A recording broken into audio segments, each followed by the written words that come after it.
Բարև ձեզ սիրելի ունկնդիրներ, դուք լսում եք հաղորդակցության ուժը փոդքասթների շարքի առաջին զրույցը։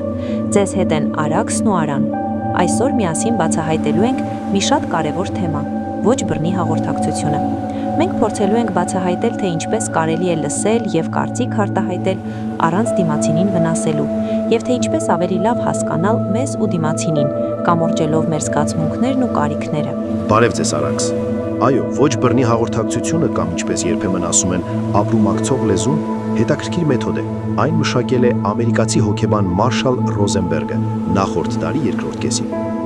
Ռոզենբերգը մեծացել է այնպիսի միջավայրում, որտեղ բռնությունն ու հակասությունները շատ էին։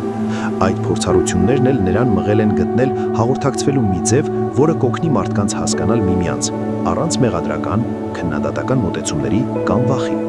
Դե, մենք էլ ենք չէ այսօր ապրում դժվար ժամանակներում։ Ահա, համաձայն եմ։ Արա, այսինքն նրա նպատակը մարդկանց օգնելն էր իրար ավելի լավ հասկանալու համար, կարճ ասած մարդկանց միջև խաղաղ հարաբերություններ ստեղծելն էր։ Այո, Արաքս։ Ռոզենբերգը հավատում էր, որ բռնությունը սկսվում է խոսքից։ Երբ մենք օգտագործում ենք պիտակներ, քննադատում ենք կամ մեղադրում, մեր զրուցակիցը կարծես փակում է իր սիրտը։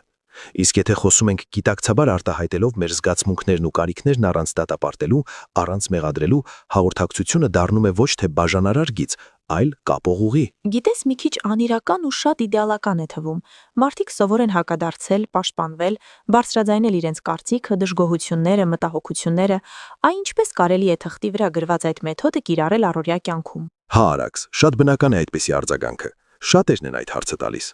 Բայց ոչ բռնի հաղորդակցության մեթոդը չի ենթադրում, որ մենք չպետք է զայրանանք կամ ունենանք զգացմունքներ եւ արտահայտենք մեր կարծիքը։